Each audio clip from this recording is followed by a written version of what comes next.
Welcome to KR creative things. ఇప్పుడు మనం లంబసింగిలో ఉన్నాం. ఇది మీరు వినే ఉంటారు పేరు, బికాస్ ఇక్కడ ఒక ఫేమస్ వ్యూ పాయింట్ ఉంది. మేము ఇంతకుముందు అక్కడ విజిట్ చేసి ఇక్కడికి వస్తున్నాం. మేము చాలా డిసప్పాయింట్ అయినాం అక్కడికి వెళ్ళిన తర్వాత. మేము అనుకున్నట్టు లేకుండే అక్కడ. తర్వాత ఇది దగ్గరలోనే స్ట్రాబెర్రీ ఫార్మ్స్ ఉందంటే వచ్చినాం చూద్దామని. అయినా ఫామ్ అంటే ఏముంది, నార్మల్ మనకు తెలిసిందే కదా ఫామ్ అంటే, మనం చూసే ఉంటాం ఇంతకుముందు. ఏముందిలే అనుకొని వచ్చినాం. కానీ ఇక్కడ మీరు చూస్తే యాక్చువల్లీ అక్కడ వెనక లొకేషన్ చూడండి, లొకేషనే చాలా బాగుంది. చుట్టూ అందమైన కొండలు ఉన్నాయి, దాని మధ్యలో ఇలా అందమైన రకరకాల చెట్లు పెంచుతున్నారు. అక్కడ చూడండి సన్ఫ్లవర్స్ ఎంత బాగున్నాయి. అరే ఇదేంటి కొత్తగా ఉన్నాయి, కానీ చూడడానికి అచ్చం గుమ్మడి పూల్లాగా ఉన్నాయి కదా. గుమ్మడి పూలా కాదా? ఎల్లో కలర్ ఫ్లవర్స్ ఉన్నాయి, కానీ దానికి ఏదో ఫ్రూట్స్ ఉన్నాయి. అవునా కాదా? ఇక్కడ ఉన్న వాళ్ళని అడిగి తెలుసుకుందాం. ఇక్కడ ఉన్న వాళ్ళని అడిగితే దీన్ని జుక్ని అన్నారు. జుక్నియా? కొత్తగా ఉంది కదా, నాకు కూడా అసలు ఈ పదం తెలియదు. మా తెలంగాణ వాళ్ళకి తెలిసి ఉండదు, ఆంధ్రాలో ఫేమస్ అనుకుంటా. మా తెలంగాణ వాళ్ళకైతే తెలియదు. దీన్నంటే చాలామంది డైట్లో వాడతారంట. ఇలా న్యాచురల్గా అవైలబుల్ ఉన్నవి తీసుకుంటే ఇంకా మన హెల్త్ కూడా చాలా మంచిది. జిమ్కి వెళ్ళి వెయిట్ కంట్రోల్లో పెట్టుకోవాలనుకున్న వాళ్ళకి ఇది చాలా యూజ్ అవుద్ది. వావ్, ఒకసారి చూడండి ఆ సన్ఫ్లవర్స్ ఎంత అందంగా, ఎంత అద్భుతంగా ఉన్నాయి. పొద్దుతిరుగుడు పూలంట, తెలుసు కదా మీ అందరికీ.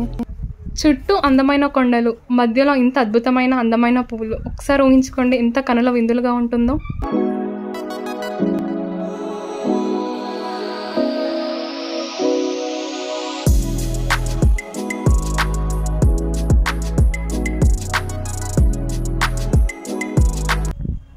ఒక్కసారి మీరు ఈ సన్ఫ్లవర్స్ని అబ్జర్వ్ చేస్తే అవి కిందికి ఇట్లా వంగిపోయినట్టు, వాడిపోయినట్టు ఉన్నాయి. ఇప్పుడు ఇది ఈవినింగ్ టైం కాబట్టి, సన్ లేదు కాబట్టి అట్లున్నాయి. కానీ మార్నింగ్ టైం అయితే ఇంకా బాగుండేదేమో.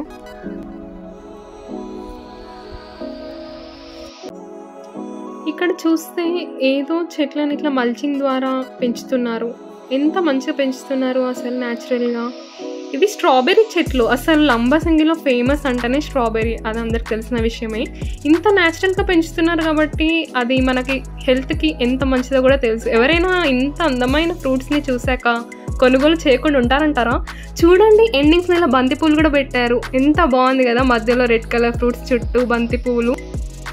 మన కళ్ళ ముందట ఇంత న్యాచురల్గా పెంచుతుంటే ఎవరైనా కొనుగోలు చేయకుండా ఉంటారా? మేము కూడా వెంటనే కొనుగోలు చేసాం, టేస్ట్ చేయడం కూడా జరిగింది. ఈ స్ట్రాబెర్రీస్ మనకు తెలిసిన విషయమే, కోల్డ్ క్లైమేట్స్లో ఎక్కువ పెరుగుతాయంట. మన తెలంగాణలో సహజంగా దొరకవు. ఇక్కడ లంబసింగిలో కోల్డ్ క్లైమేట్ ఉంటుంది, అంటే ఇక్కడ ఓషన్స్, సీస్ ఎక్కువ ఉంటాయి కాబట్టి కూల్ వెదర్ ఉంటుంది కాబట్టి ఇది పెంచగలుగుతున్నారు.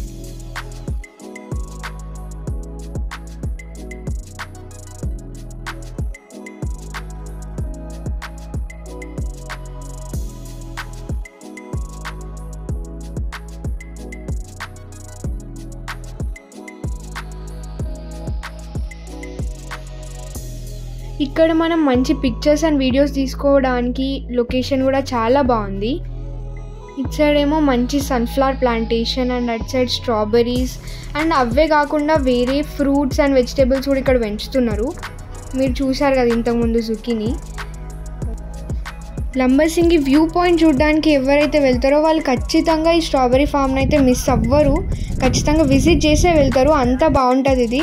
ఒకవేళ మీరు లంబసింగికి వెళ్దామని అనుకుంటే మాత్రం ఇది అస్సలు మిస్ అవ్వకండి. ఇక్కడికి వెళ్తే మనకి మంచి పాజిటివ్ వైబ్స్ వస్తాయి. ఎందుకంటే మీరు వీడియో చూస్తే అర్థమై ఉంటుంది, కంప్లీట్గా నేచరే. ఎట్ సైడ్ చూసినా మనం మన టూర్ స్టార్ట్ చేసినప్పటి నుండి మీరు చూసే ఉంటారు, మేము వీడియోస్ అప్లోడ్ చేసినాం. వైజాగ్ అండ్ ఆంధ్రాని మేము విజిట్ చేసింది ఇది ఫస్ట్ టైం. వైజాగ్ నుండి స్టార్ట్ చేసి అరకు నుండి ఇప్పుడు లంబసింగికి వచ్చి ఈ ఫామ్ మనం విజిట్ చేసేంత వరకు కంప్లీట్ నేచర్, మొత్తం చెట్లు, బీచెస్ అండ్ కూల్ వెదర్. చాలా బాగుండే ఎక్స్పీరియన్స్ అసలు మాకు.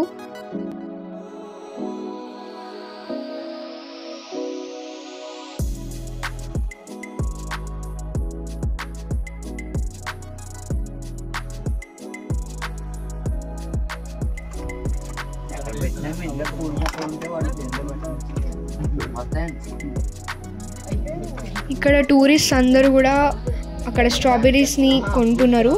వీళ్ళు ఇక్కడ ప్రాపర్గా గ్రేడింగ్ చేసి అమ్ముతున్నారు. మీరు చూస్తే ఈ ప్లేస్తో ఇంకా మన Vizag and Araku tour complete అయింది.